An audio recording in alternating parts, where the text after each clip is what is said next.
Fakta baru dan mengejutkan terungkap dalam kasus dugaan korupsi Bupati Pekalongan Fadia Rafiq setelah terkena OTT oleh Komisi Pemberantasan Korupsi.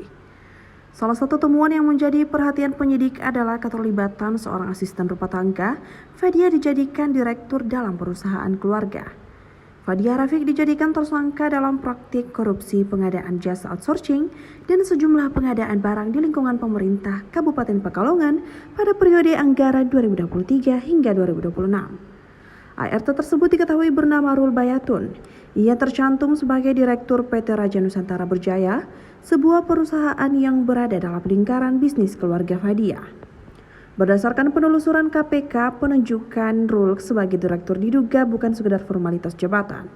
Perannya disebut berkaitan dengan pengelolaan transaksi keuangan perusahaan, termasuk melakukan penarikan uang tunai dari rekening perusahaan.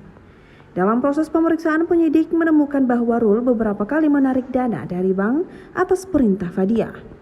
Setelah dana dicairkan, uang tersebut kemudian diserahkan kepada orang-orang yang berada di lingkaran dekat Bupati, termasuk kepada Fadia atau pihak yang dipercaya olehnya. Mekanisme ini diduga menjadi bagian dari upaya untuk mempersulit pelacakan aliran dana. Awalnya penyidik mengalami kendala menelusuri aliran uang yang langsung mengarah kepada Fadia dari rekening perusahaan tersebut. Namun situasi berubah setelah Rul diamankan dalam operasi tangkap tangan. Dari keterangannya, penyidik memperoleh gambaran lebih jelas mengenai jalur penarikan uang dan pihak yang menerima dana tersebut. Kasus ini berkaitan dengan dugaan korupsi dalam proyek pengadaan barang dan jasa outsourcing di lingkungan Pemkab Pekalongan. KPK menduga perusahaan milik keluarga Fadia termasuk PT RNB dilibatkan dalam berbagai proyek pemerintah daerah tersebut. Selain itu terdapat dugaan adanya arahan kepada jajaran di bawahnya agar perusahaan tersebut dapat menanamkan sejumlah pengadaan. KPK kemudian menetapkan Fadia Rafiq sebagai tersangka pada awal Maret 2026. Selamat siang Ibu. Bu, mau disampaikan Bu. Ada yang mau disampaikan Bu untuk warga Pekalongan. Sedikit aja Bu Farida. Sedikit aja Bu Farida. Mau ngomong. Jalan, ayo Saya tidak OTT, saya tidak ada barang apapun yang diambil. Dan pada saat penangkapan saya mereka menggerebek ke rumah, saya sedang sama Pak Gubernur Jawa Tengah. Jadi saya tidak ada OTT apapun, barang serupiah pun demi Allah nggak ada. Ibu bersama Gubernur Jawa Tengah membahas apa Ibu? Nggak membahas izin bahwa saya besok nggak bisa hadir acara MBG gitu. MBG. Bu, Ibu ikut proyek dalam pengadaan PBJ juga Bu ya, perusahaannya Bu? Enggak, saya tidak ikut Mbak. Itu apa itu? Bukan, itu bukan punya saya nggak pernah ikut. Itu perusahaan siapa Bu? Itu perusahaan dari keluarga, bukan saya. Oke. Terima kasih ya Mas, yang penting saya sampaikan kepada saya tidak pernah OTT dan tidak ada barang serupiah pun di saya demi Allah. Walaupun di kepala dinas saya pun juga tidak ada serupiah pun. Tapi kita mengikuti aja lah, biarin aja. Ada pesan-pesan untuk Ada Allah aja nanti Bang. ada pesan-pesan untuk warga Pekalongan Bu? Ada Bang, dan mudah-mudahan semua baik. Nanti siapa yang jahat akan dibalas oleh Allah. Ibu kalau nggak merasa nggak di OTT bakal mengajukan pra-peradilan nggak Bu? Ya saya kan akan diskusi dengan pengacara karena saya demi Allah tidak ada OTT serupiah pun tidak ada, kepala dinas saya pun juga tidak ada. Bayar pas dulu dong Bu, kalau nggak salah Bu. Nggak usah malu Bu. Ya Mas. Bu, Ibu doang yang ditemukan tersangka ya Bu ya? Makanya saya juga bingung ya, saya tidak OTT kok. Saya bingung. Saya juga bingung Bu.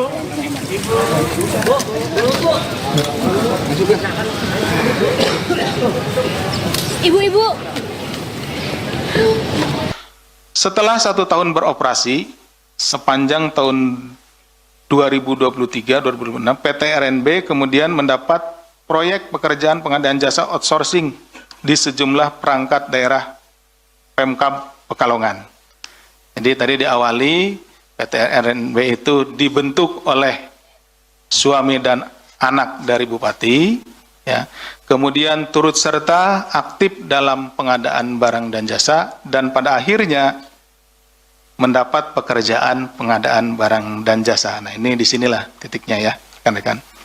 Pada periode tersebut, FAR melalui MSA dan orang kepercayaannya diduga melakukan intervensi kepada para kepala dinas agar memenangkan PT RNB untuk pengadaan jasa outsourcing di sejumlah dinas kecamatan, hingga rumah sakit umum daerah di Kabupaten Pekalongan. Nah, sini titik dari adanya konflik of interest. Kenapa? Bupati punya kewenangan di situ terhadap daerahnya gitu ya, daerah Pekalongan di situ. Nah, tentu ada perusahaannya di situ juga gitu. Jadi ada 3 hal sebetulnya ya. Pertama adalah lokusnya, tempatnya. Kedua adalah waktunya. Ketiga adalah kewenangan. Ini 3-tiganya bertumpu pada satu keadaan yang pas gitu. Misalnya Bupati Pekalongan punya perusahaan, tapi tempatnya misalkan dia ikut pengadaan di luar situ, misalkan di Jawa Barat, itu ya, di kabupaten di Jawa Barat, beda, tidak ada konflik kepentingannya. Atau waktunya, terkait waktu, sekarang dia sudah pensiun misalkan, tidak lagi menjabat, baru bikin perusahaan. Nah, tidak ada konflik kepentingan karena sudah tidak terkait jabatannya, gitu. Dan tadi tempat, waktu, kan gitu. Kewenangan, kalau dia misalkan bukan bupati, itu ya, tidak punya kewenangan di situ, ya tidak ada konflik kepentingan. Tapi dari 3 hal ini terjadilah sesuatu yang memang match gitu ya, berpadu. Waktunya tepat pada saat yang bersangkutan jadi bupati, tempatnya di tempat yang bersangkutan menjabat, dan kebetulan jabatan dari beliau juga yang bersangkutan adalah bupati. Ada kaitannya dengan ini. Meskipun ada perusahaan lain yang mengajukan penawaran lebih rendah, nah ini kemudian terjadinya implikasinya. Meskipun ada perusahaan lain yang mengajukan penawaran lebih rendah, namun para perangkat daerah diharuskan untuk memenangkan perusahaan ibu. Jadi kalau bahasa bahasa simpelnya gini, yang lebih rendah penawarannya, yang lebih murah banyak, tapi perusahaan ibu yang ini, gitu. Seperti itu. Sehingga hal itu juga berpotensi menimbulkan kerugian keuangan negara. Akhirnya yang dipilih yang mana? Tadi karena yang pemilik perusahaan itu memiliki kewenangan di situ, gitu ya. Ada konflik of interest, sehingga para perangkat daerah itu akhirnya memilih ya, perusahaan ibu. Adapun setiap perangkat daerah yang akan melakukan pengadaan diminta menyerahkan harga perkiraan sendiri atau HPS. Jadi kalau ada mau pengadaan apa, diminta dulu harga perkiraan sendirinya. Jadi klop lah. Penawaran yang diajukan oleh perusahaan RNB ini akhirnya klop dengan HPS-nya.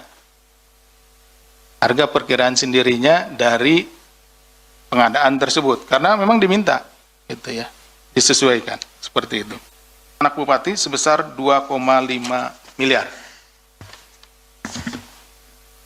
Kemudian dilakukan penarikan tunai sekitar 3 miliar, di mana pengelolaan dan distribusi uang tersebut diatur oleh FAR. Jadi mengelola uang masuk berapa, jadi penagihan, kalau ada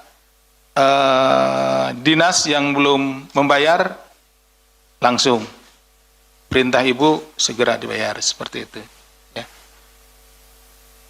Pengelolaan dan distribusi uang diatur oleh FAR, pengaturan dilakukan melalui komunikasi WA Group bernama belanja RSUD. Ini kalau yang di RSUD, tadi kan ada 3 RSUD. Nah, diatur di situ. Kemudian setiap pengambilan uang untuk bupati, stafnya selalu melaporkan, mendokumentasikan, nanti rekan-rekan akan lihat, dan mengirimkan melalui WA Group tersebut. Penyidik juga masih akan terus menelusuri apakah perusahaan ini juga digunakan untuk melakukan modus yang sama atau modus-modus dalam penerimaan lainnya.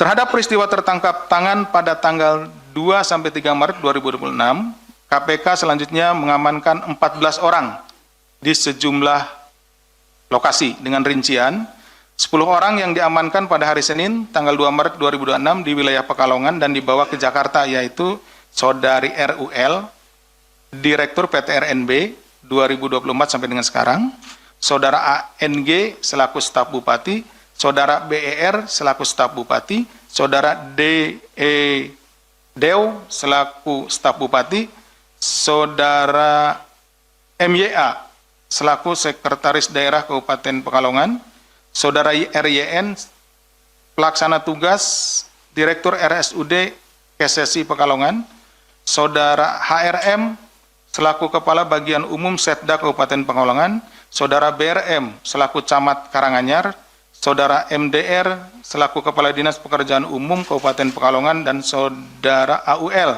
selaku Ajudan Bupati, 10 orang. Kemudian 3 orang yang diamankan di Semarang pada Selasa 3 Maret 2026 dini hari, yaitu Saudari FAR selaku Bupati Pekalongan periode 2021-2026, 2025 dan 2025-2030. Saudari HNI selaku Kabag di Pemkab Pekalongan, yaitu orang kepercayaannya Bupati.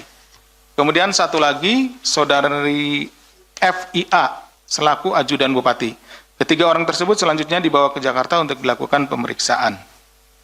Kemudian 1 orang lainnya datang ke kantor KPK setelah dihubungi oleh tim KPK, ya Saudara MSA selaku Direktur PT RNB sekaligus anak dari Bupati. Ya. Dalam pemeriksaan intensif yang dilakukan, FAR menerangkan bahwa dirinya berlatar belakang sebagai musisi, ya bukan seorang birokrat. Ini yang disampaikan oleh Saudari FAR. Serta dengan demikian, Saudara FAR tidak memahami hukum dan tata kelola pemerintahan daerah. FAR mengaku urusan teknis birokrasi diserahkan kepada sekretaris daerah, sementara dirinya lebih banyak menjalankan fungsi seremonial di lingkungan Kabupaten Pekalongan. Itu yang disampaikan oleh Saudari FAR pada saat memberikan keterangan. Hal ini tentunya bertentangan dengan asas presumptio aures de iure, teori fiksi hukum. Terlebih FAR adalah seorang bupati atau penyelenggara negara selama 2 periode, serta 1 kali menjabat sebagai wakil bupati periode 2011-2016. Sehingga sudah semestinya FAR memahami pelaksanaan prinsip-prinsip good governance pada pemerintah daerah. Download Tribun X sekarang, menghadirkan lokal menjadi Indonesia.